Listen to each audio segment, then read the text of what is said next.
What's the chow, IBL fans? JosephGames here, and welcome to week 2 of the recaps. Time to give you guys the 411 on week 2 of the recaps. I've got to stop doing that because it doesn't work anymore.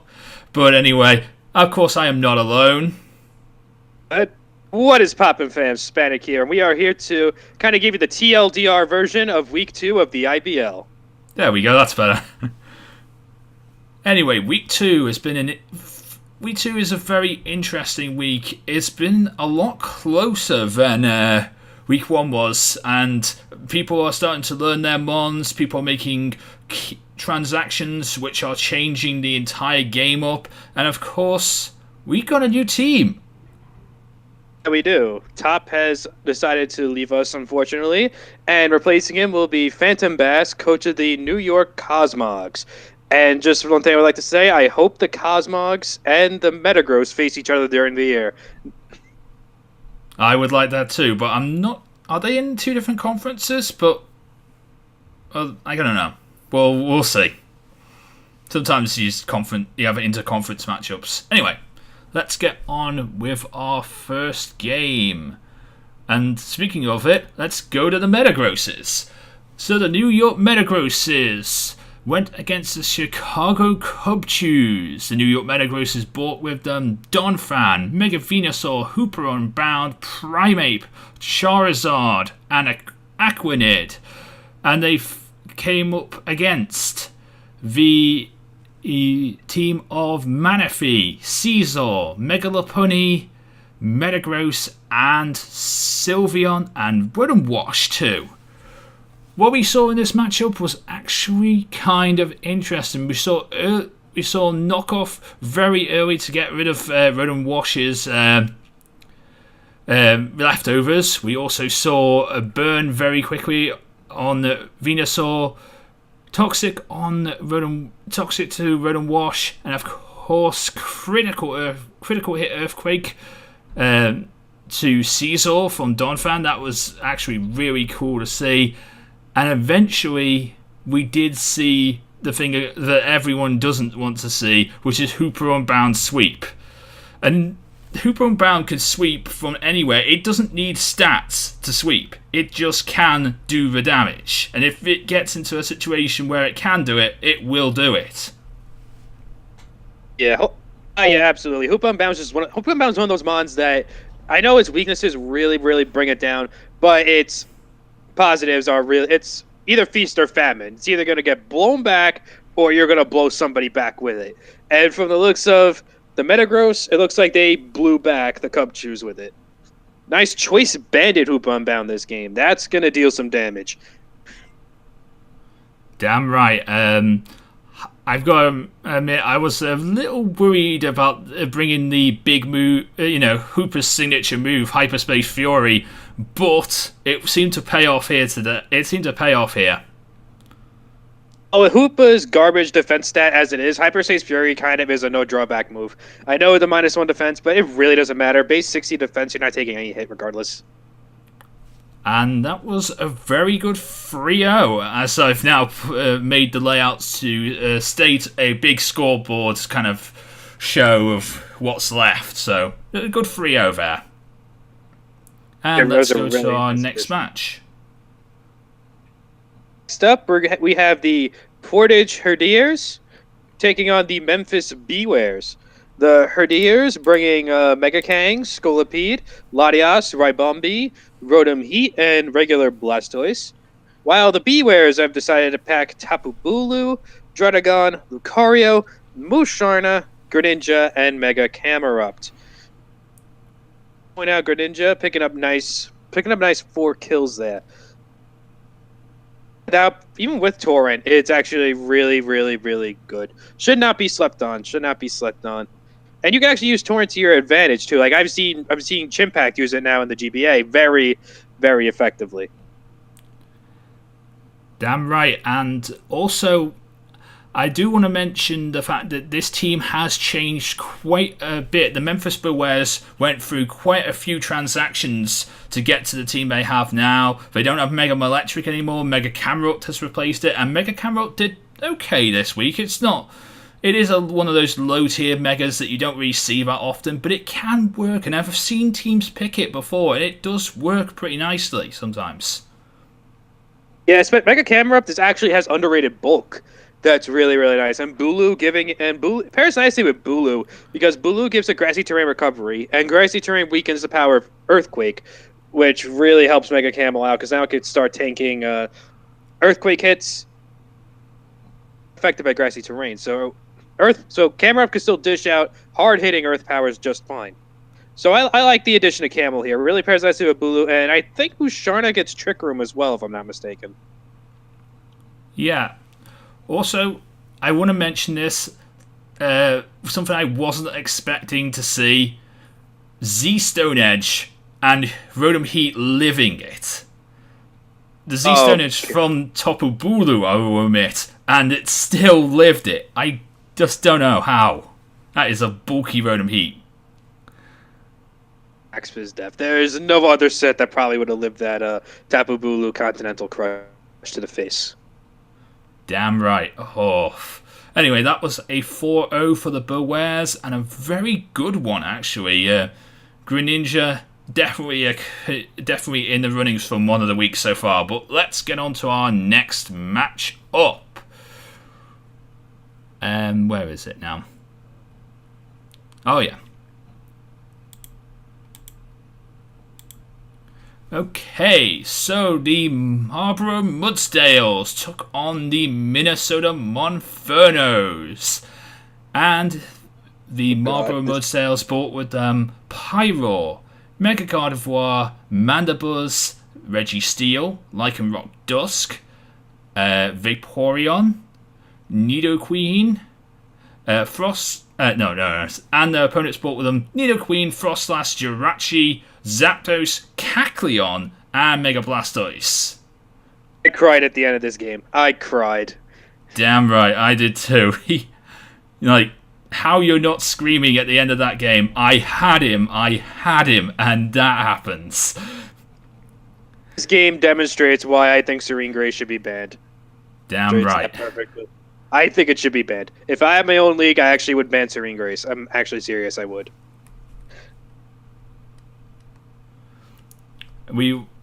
I've got to admit one thing though, I really do like Lycanroc Dusk here. Lycanroc Dusk did bring this game, it started bad for the Marlboro Muttstails, but Lycanroc brought it back, and of course Lycanroc did amazing work, and I also want to mention Z Psychic Fangs.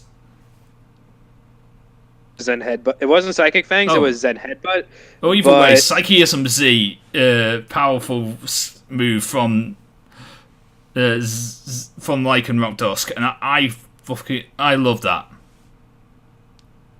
Lycanroc's actually a really good Z user because of its vast move pool, so that was really good on Brennan Zen. Good prep on Brennan Zen. Definitely Lycanroc's in the running for Mon of the Week as well. Damn right. Also, I want to mention Curse Body, Frostlass, very good to try and attempt to use on Lycanroc Dusk. If you're bringing like a Focus Sash, it goes for the crunch. You literally just render the Lycanroc Dusk helpless, but it can't crunch you again. Yeah, exactly. Yeah. Body definitely could come up clutch. Essentially, it's a disable, which is quite nice as well. Also, another thing I'd like to add, I love how Brendan said at the team preview, he brought Kecleon. That's not a threat. And then, later on in the game, okay, Kecleon's a massive threat now. Oh, yeah, Kecleon is an amazing threat because the fact is, you can't get Protean Greninja, but Protean Kecleon's a thing, and it can do serious work. In Tier 5 of Kecleon. I've used it before. It's a mon you just slap Assault Vest on. You can slap Assault Vest on it.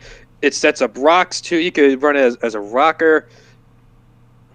And Protean really helps it out because it's stab every hit. Kecleon is actually really good special defense. It's like base 120 special defense. So that was a very, very good, but very, very close 1-0. Very close. In the dying moments, we did see Pyro, which could have killed Jirachi at any moment, but flinch.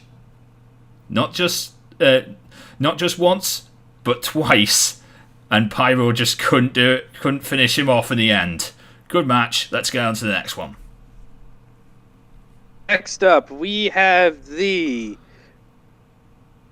debut of the New York Cosmogs, coached by Phantombass, as they take on the Aberdeen Azelfs. And the Cosmogs have brought with them Lando T, Togekiss, Hitmontop, Mega Sceptile, Darmanitan, and Porygon Z. Else we're packing Miltank, Palossand, Sneasel, Mega Scizor, Celebi, and Tentacruel. Okay, really not a good start by Phantombass and the Cosmogs here. It's getting completely destroyed. Yeah, damn right.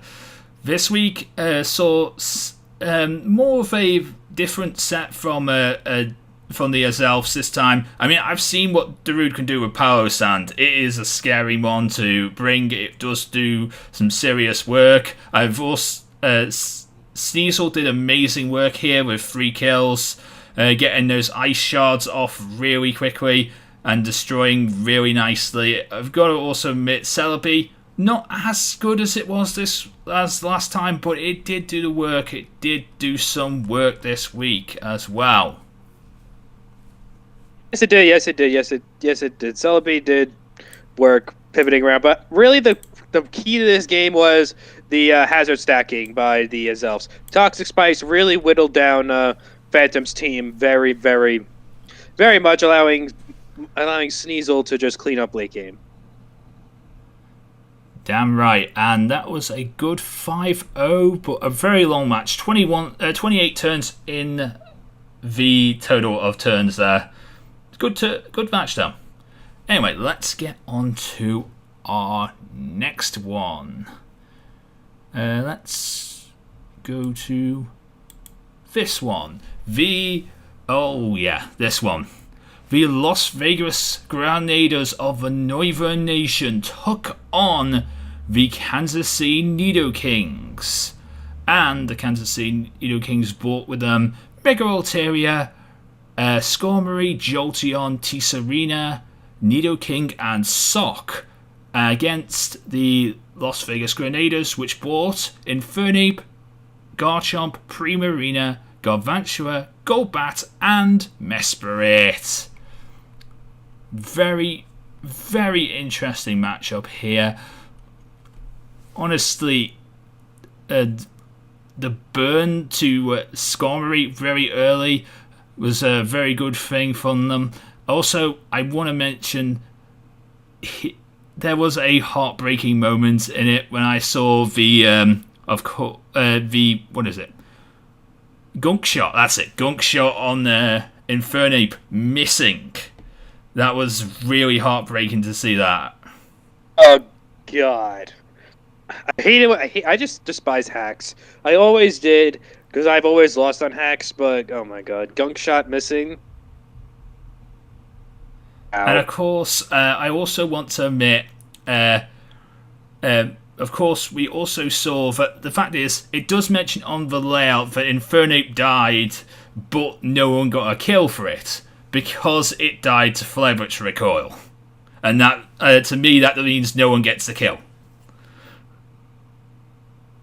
I don't know how this league does it, but in most leagues I participated in, it just counts as a suicide. Nobody gets a kill for it. It just counts as I think it counts as a passive death. Yeah. With them on. But it almost killed the Sock. But Sock was able to survive, and sadly, Flare Blitz Recall can literally take you out of the match. It is a costly move to do. I mean, I don't like running Flare Blitz. I don't like running any kind of recall in Draft League. It's not my thing. I like Flare Blitz just because it hits harder than Iron Fist Fire Punch. But also, Flare Blitz can work in your favor because let's say you run Blaze with Flare Blitz, and then you just get off a big hit on something. Oh, yeah. I'm just not a really big fan of Recall, Flare Blitz, Double Edge, Brave Bird. I just don't really like them. Especially if you fight a bomb with a Rocky Helmet, then you're just racking up the damage. I do like my Life Orb, Flare Blitz, and Infernape. Anyway, that was a 1-0 for the Kansas City Nidokings. Sorry. Don't want to mistake the team. Anyway, let's get on to the next one. Next, we have the God damn it. Okay, so next we have the Lawrence Talonflames, Seattle Scissors. The Talonflames pack in Mega Gyarados, Gorgai Super, Adios, Tapu Koko, and Bisharp. Now the Seattle Scissors were packing Bruxish, Komodo, Mamoswine, Gramble, Salazzle, and Umbreon. Looking at what the Scissors brought this game, I knew right from team preview that Gramble was going to be an issue for the Talonflames team because of the mostly physical nature of it, and Gramble being an intimidator is really, really, really not that good for the Talonflames right from the get-go. Gramble also checks the Mega Gyarados nicely. And as this game played out, it checked the Emboar very, very well. Damn right it did. Also, want to mention that Bruxish with Swords Dance was an interesting set, but it actually worked out really nicely.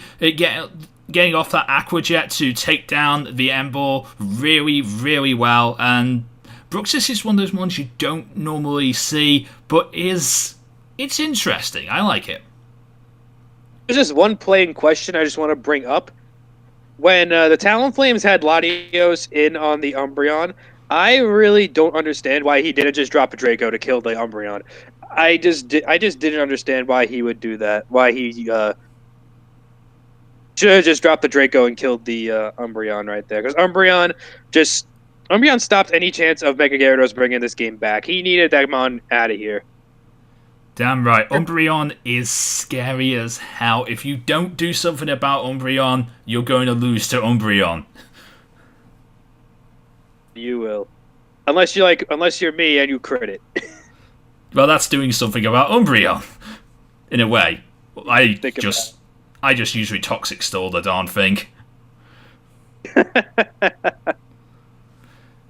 of hard to Toxic Stall an Umbreon, especially since it has Synchronize. So yeah. Now you're also getting toxic. But a good 2-0 for the Seattle Scissors there, and I want to admit it was a very good game. I enjoyed watching it too. Just I had some issues with the Latios play, but other than that, it was a very hard-fought match. Yeah, and we want to get on to the next one, which I should try and find. Yeah, this one. Okay, the Buffalo Drills took on the Miami Infernapes, and this one was rather interesting. So, the Buffalo Drills brought with them regular Rotom, Mega Beedrill, Bronzong, Milotic, Clefable, and Swallow. And the Miami Infernapes brought with them Kieran Black, Heracross, Rotom Frost, Heracross, Magneton, and Galiga.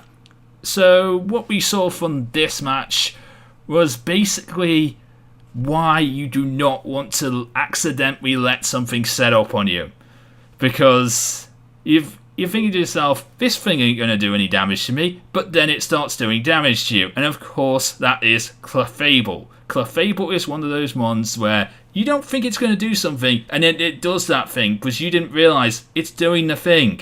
And we saw Calm Mind here, and it just kept on Calm Minding, and eventually Clefable was able to sweep. Yes, absolutely. I have history with Clefable in both sides, using it and it. One thing I will admit that I liked seeing from the entire IBL is Rotom getting to see literally almost all the Rotom forms, because since Rotom gets Defog, and all the Rotom forms now still get Defog, we get to see each and every Rotom form, and we get to see one that's cheap as chips, as in Rotom Frost or regular Rotom, and them still do work.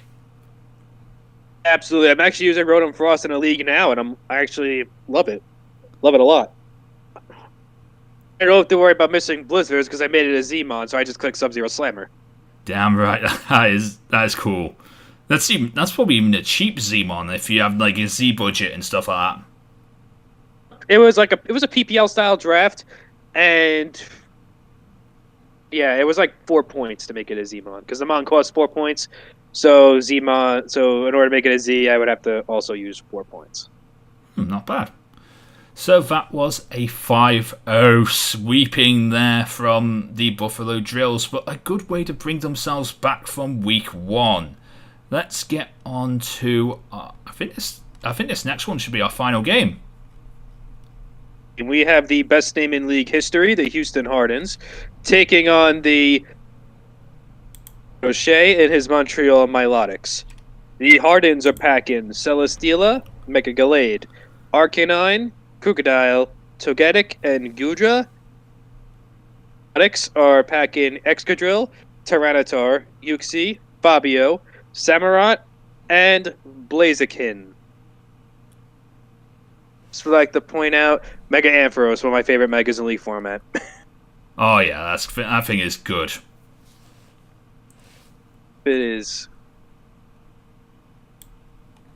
Won a championship with it. First ever championship I won. I had Mega Ampharos on that team. Okay, so let's start talking about this match. We saw early Toxics really quickly to Samawat, but Samawat did do some serious damage here, getting a kill and working well. I do want to question though, Z-Snatch, what's it do?